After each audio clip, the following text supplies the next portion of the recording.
business ng iyong special person, no? Something like that, no? So, ayun yung nakikita ko rito, no? May mga pagkakaiba, no? May pagkakaiba rin for some of you, no? Sabihin natin, no? So, let's see what else. So, yeah, Aries, no? Maybe for some of you, you are dealing with an Aries din, no? A fire sign, right? No? So, ayun yung nakikita ko rito. So, yeah, no? With this, no? Ang nakikita ko, for some of you, very passionate kayo ng iyong person, no? Sa isa't isa, no? At may partnership na nangyayari. For some of you, mga earth signs natin, right? No? So, may pagkakasundo dito, no?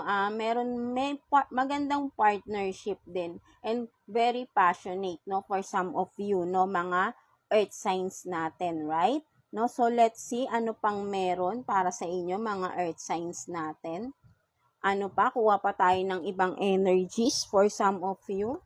Kuha tayo dito ng 2 cards for earth signs, please. Love situation for earth signs. Kuha pa tayo.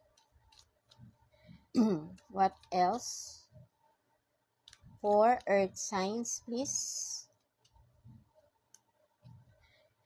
So, tignan natin yan.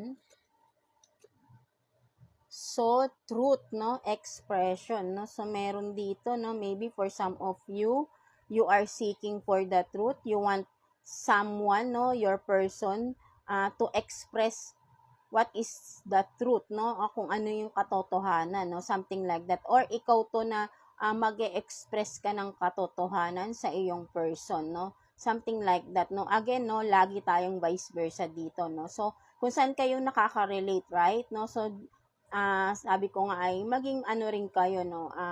Open-minded, no? Something like that, no? So, alam niyo naman sa sarili niyo kung saan kayo mas nakaka-relate, 'di ba? Mga earth signs, right? No, so yeah. So what else? So you have this, no, attraction, no, Mars. So meron talaga rito very very high ang kanilang attraction sa isa't isa, no. Maybe for some of you, maybe merong mag-e-express ng totoong feelings, no, for some of you mga earth signs. So ayun din ang nakikita ko rito, right, no. Very passionate itong tao na ito.